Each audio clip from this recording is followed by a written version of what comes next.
Good morning all of you. કેમ છો વિદ્યાર્થી મિત્રો? મજામાં ને? આજે આપણે ભણીશું કલસોર ચેપ્ટર નંબર 10, જેનું નામ છે ચાલો સૌને રમત મુબારક. મિત્રો, એ પાઠમાં કેટલાક પ્રશ્નો છે, એના જવાબ વિસ્તૃત રીતે આપણે એની સમજ મેળવીશું.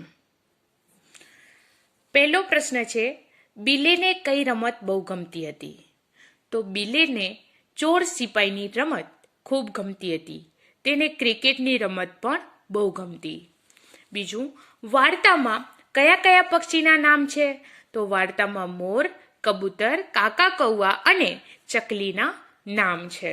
ત્રીજો પ્રશ્ન, તમને ગમતા ભજનની એક પંક્તિ લખો. મિત્રો, મને જે ભજન ગમે છે એ મેં લખ્યું છે. હરીને ભજતા હજી કોઈની લાજ જતા નથી જાણી રે. તમને જે પણ ભજન ગમતો હોય એની પંક્તિ તમે લખી શકો છો. ચોથો પ્રશ્ન છે, ધ્યાનની રમતમાં કયા છોકરાની રમત તમને વધુ ગમી? ધ્યાનની રમતમાં બિલેની રમત મને વધુ ગમી. મિત્રો, તમને ખ્યાલ જ છે બિલે કોણ હતો? વિચારો. બિલે હતા સ્વામી વિવેકાનંદ. પાંચમો, બિલે કેમ રમત ન છોડી? બિલે પોતાની ધ્યાનની રમતમાં તલ્લીન એટલે કે મશગુલ થઈ ગયો હતો, તેથી તેણે રમત ન છોડી. છઠ્ઠો, ભૂતનું નામ શું હતું? ભૂતનું નામ બ્રહ્મ રાક્ષસ હતું. હવે જોઈએ આગળ. બમાં કેટલાક પ્રશ્નો આપેલા છે, એના જવાબો ની સમજ મેળવીએ. પહેલો છે, બિલે મોટો થઈને શું બનવા ઈચ્છતો હતો? તો બિલે મોટો થઈને ઘોડાનો રખેવાળ બનવા ઈચ્છતો હતો. બીજો, બિલે મિત્રોને કઈ નવી રમત શીખવાડી? તો બિલે મિત્રોને આંખો બંધ કરીને બેસી જવાની ધ્યાનની નવી રમત શીખવાડી. ત્રીજું, બિલેને છોકરાઓની બૂમો કેમ સંભળાય નહીં? બિલે પોતાની ધ્યાનની રમતમાં તલ્લીન હતો, તેથી તેને છોકરાઓની બૂમો સંભળાય નહીં. ચોથું, બિલે વડલા પર કોની જેમ હિંચકા ખાતો? તો બિલે લંગૂર વડવા ઘોડની જેમ ઊંધો લટકીને વડલા પર હિંચકા ખાતો. પાંચમો પ્રશ્ન, બિલેનું સાચું નામ શું હતું? તો બિલેનું સાચું નામ નરેન્દ્ર હતું. નરેન્દ્ર એટલે કોણ મિત્રો? સ્વામી વિવેકાનંદ. હવે અહીંયા છે પ્રશ્ન નંબર 2, જેમાં 2 થી 3 વાક્યમાં ઉત્તર લખવાના છે. એક વાક્યમાં ઉત્તર નહીં, પરંતુ 2 થી 3 વાક્યમાં ઉત્તર. પહેલો પ્રશ્ન છે, બિલેને પશુ પંખી ગમતા કેવી રીતે કહી શકાય? તો બિલેને પશુ પંખી ગમતા એમ કહી શકાય કારણ કે એ વાડીમાં બેઠો બેઠો મોર, કબૂતર, કાકા કૌવા ને ચકલી સાથે વાતો કરતો હતો. વાંદરા, બકરા, ગાય અને ઘોડા સાથે દોડાદોડી કરતો હતો. એટલે બિલેને પશુ પંખી ગમતા એમ કહી શકાય. બીજો પ્રશ્ન, ધ્યાનની રમતમાં છોકરાઓએ શું કર્યું? તો ધ્યાનની રમતમાં કેટલાક છોકરાઓએ એક આંખ ખોલીને પાછી બંધ કરી દીધી, કેટલાક આંખો પર 2 હાથ મૂકી આંગળીઓની વચ્ચેથી બધાને જોઈ લીધા, કેટલાકે ઉધરસ ખાધી, 2ને છીંક આવી ને 3ને ખંજવાળ આવી.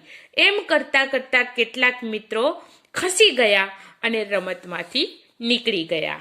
ત્રીજો પ્રશ્ન, બિલે વડવાઈના હિંચકા કેવી રીતે ખાતો?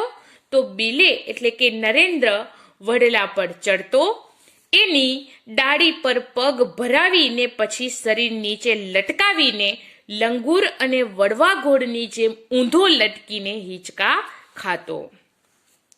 પછી પ્રશ્ન નંબર 3 છે, વિધાનોમાંથી ખરા વિધાનની સામે રાઈટ અને ખોટા વિધાનની સામે રોંગની નિશાની કરવાની છે, એટલે સાચું ખોટું. પહેલો છે, બિલે ખૂબ જ બેસુરું ગાતો હતો. સુરીલું નહીં, પરંતુ બેસુરીલું. તો શું આવશે? ખોટું. બીજો, બિલેને ગરબા ગાવાની આદત હતી. તો એ કેવું આવશે? ખોટું, કારણ કે બિલેને એટલે કે નરેન્દ્રને ગરબા ગાવાની આદત ન હતી. ત્રીજો, બિલેને હાથી ખૂબ ગમતા. તો ખોટું છે, બિલેને હાથી નહોતા ગમતા. ચોથું, બિલેને અંધારાની બીક લાગતી હતી. તો એ પણ ખોટું છે, કારણ કે બિલે એટલે નરેન્દ્ર એટલે સ્વામી વિવેકાનંદ હતા. એ ડરતા નહીં, એ નિડર હતા. બીક લાગતી નહોતી, એટલે ખોટું આવશે. પાંચમું, બિલે એટલે સ્વામી વિવેકાનંદ, તો આ સાચું આવશે કારણ કે સ્વામી વિવેકાનંદનું નામ બિલે હતું. છઠ્ઠો, વડેલીની વાત સાંભળી બિલેએ હિંચકા ખાવાનું બંધ કર્યું, તો એ ખોટું છે કારણ કે સ્વામી વિવેકાનંદ એટલે કે બિલે હતા એ કોઈની વાત સાંભળી નથી અને હિંચકા ખાવાનું પણ બંધ રાખ્યું નહોતું. હવે ચોથો પ્રશ્ન છે ખાલી જગ્યા. પહેલી ખાલી જગ્યા છે, બિલે ખાલી જગ્યા હતો, નીડર હતો. કેવો હતો? નીડર. તો મિત્રો અહીંયા કેટલાક ઓપ્શન આપેલા છે કે મજબૂત અને નીડર, તો એમાંથી બિલે કેવો હતો? તો નીડર હતો. નીડરનો મતલબ થાય છે ડરતો નથી એવો. બીજો પ્રશ્ન, મંદિરમાં ખાલી જગ્યા આવ્યો, નોળિયો આવ્યો કે સાપ આવ્યો? તો શું આવ્યો તો મિત્ર? સાપ આવ્યો તો ખાલી જગ્યામાં આવશે સાપ. ત્રીજો પ્રશ્ન, ખાલી જગ્યાની શિખામણ બિલેને ગળે ન ઉતરી, કોની? પિતાની કે વડીલની? તો પિતા નહોતા આવ્યા પરંતુ વડીલ આવ્યા હતા, એટલે વડીલની શિખામણ બિલેને ગળે ન ઉતરી. ચોથું, બિલેનું સાચું નામ ખાલી જગ્યા હતું, વિરેન્દ્ર કે નરેન્દ્ર? તો આમ તો સ્વામી વિવેકાનંદ હતું પરંતુ અહીંયા બે ઓપ્શન આપેલા હતા, એનું વિરેન્દ્ર નામ નહોતું પરંતુ નરેન્દ્ર હતું. પાંચમું, આપણે નરેન્દ્રને ખાલી જગ્યા તરીકે ઓળખીએ છીએ, સ્વામી ભજાનાનંદ કે સ્વામી વિવેકાનંદ? તો સ્વામી વિવેકાનંદ. પછી પાંચમો પ્રશ્ન, બંધ બેસતા જોડકા જોડવાના છે, બ માંથી સાચો ઉત્તર શોધવાનું છે અને ક્રમ અક્ષર અમાં આપેલા બોક્સમાં લખવાનું છે. પેલો છે ફેર ફૂદરડી, તો શું આવશે? તો આવશે ફેર ફૂદડીમાં શું કરવાનું હોય? તો ગોળ ગોળ ફરવાનું હોય. તો ફેર ફૂદરડી, તો એમાંથી શોધવાનું કયું સાચું જોડકું છે? તો ચ છે, ગોળ ગોળ ઘૂમવાની મજા. એટલે કે ગોળ ગોળ ઘૂમવાની મજા શેમાં, કઈ રમતમાં આવે? તો ફેર ફૂદરડીમાં આવે. બીજો ક્રિકેટ, તો ક્રિકેટમાં શું આવશે? તો ઘ આવશે કારણ કે ક્રિકેટમાં દડો હોય તો આપણને કેચ પકડવો પડે, બરાબર? તો ક્રિકેટ છે એમાં કેચ પકડવાની મજા આવે. કેચ પકડવાની મજા કઈ રમતમાં આવે? ક્રિકેટમાં. ત્રીજું, સંતા કુકડી, તો સંતા કુકડીમાં શું હોય? સંતાવાનું હોય, છુપાવવાનું હોય. તો એમાં કયો આવશે મિત્રો? ક આવશે એટલે કે છુપાઈ જવાની મજા. ચોથું, આંબલી પીપળી, તો મિત્રો આંબલી પીપળી રમવી હોય આપણને તો શેના ઉપર ચડવું પડે? ઝાડ ઉપર ચડવું પડે. તો ઝાડ પર ચડવાની મજા છે એ કઈ રમતમાં આવે? તો આંબલી પીપળીમાં આવે. પછી પાંચમું, ફૂટબોલ, તો ફૂટબોલમાં શું આવશે? તો ગોલ કરવાની મજા ફૂટબોલમાં આવે, પોઈન્ટ બનાવવાના, બરાબર? પછી છઠ્ઠો પ્રશ્ન છે ક્રમમાં ગોઠવો. મિત્રો અહીંયા સરસ મજાની બિલે એટલે કે નરેન્દ્ર સ્વામી વિવેકાનંદની વાર્તા હતી, સ્ટોરી હતી. તો એ કેટલાક વાક્યો છે એ લાઈનમાં એટલે કે ક્રમમાં ગોઠવવાના છે. તો અહીંયા આડા અવડા છે લખેલા, તો આપણને નંબર આપવાનું છે, ક્રમમાં ગોઠવવાના છે. તો એમાંથી પહેલું આવશે બિલે મિત્રોને ધ્યાનની નવી રમત શીખવાડી. બીજું આવશે બિલેના મિત્રો ડરી ગયા. ત્રીજું આવશે બિલેએ ધ્યાનની રમત છોડી નહીં. ચોથું આવશે સાપ બિલે પાસેથી શાંતિથી પસાર થઈ ગયો. અને પાંચમું આવશે થોડી વાર પછી બિલેએ આંખો ખોલી. તો આ ગોઠવ્યા વાક્યો. હવે ક્વેશ્ચન નંબર 7 છે, આ વાક્યો છે એ કોણ બોલે છે એ કહેવાનું છે. પેલો છે હું તો ઘોડાનો રખેવાળ બનીશ. આ વાક્ય કોણ બોલતો હતો?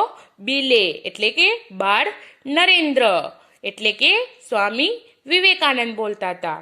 બીજો, બિલે બિલે તને અમારી બૂમો જ ના સંભળાય? કોણ બોલતું હતું? મિત્રો.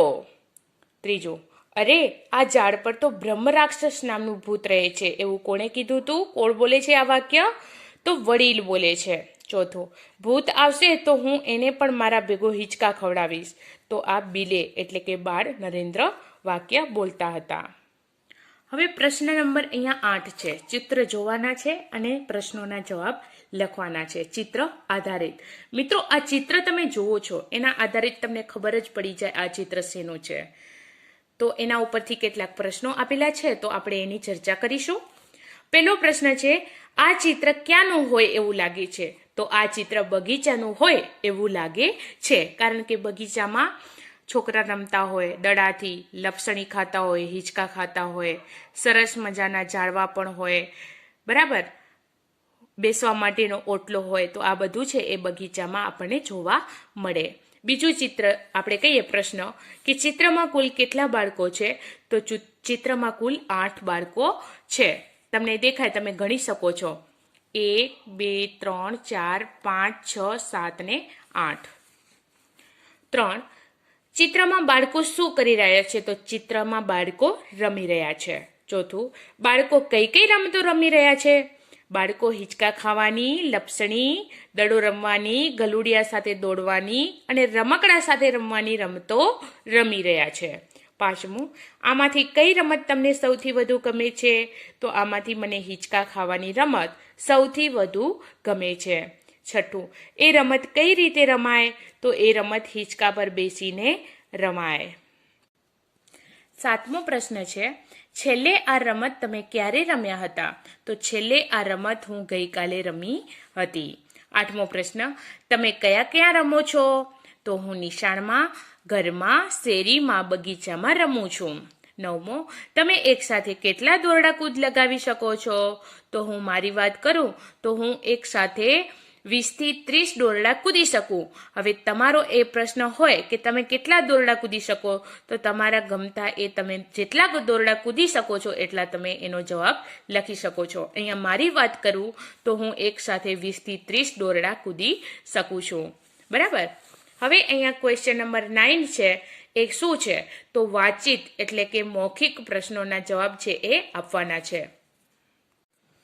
આ પ્રશ્નો છે એ વાર્તા ઉપરથી આપવામાં આવ્યા છે, તો એના જવાબ આપણે સમજ મેળવીએ એની જવાબની. તો પહેલો પ્રશ્ન છે કે આ વાર્તામાંથી બિલીની કઈ રમત તમને સૌથી વધુ ગમી? તો અહીંયા મને બિલીની હિંચકા ખાવાની રમત સૌથી વધુ ગમી. બીજો પ્રશ્ન છે, તમારું બીજું નામ શું છે? ઘરમાં તમને કયા નામથી બોલાવે છે? તો મારું બીજું નામ શાંતુ છે, તે મને ઘરમાં શાંતુ નામથી બોલાવે છે. તો અહીંયા તમારું નામ શું છે, કયા નામથી તમને બોલાવે છે? જેમ કે અલગ અલગ નામ હોય, ગુડ્ડી હોય, પિંકી હોય, બિટ્ટુ હોય, એવી રીતે તમે પણ તમારા અહીંયા નામ જણાવી શકો છો.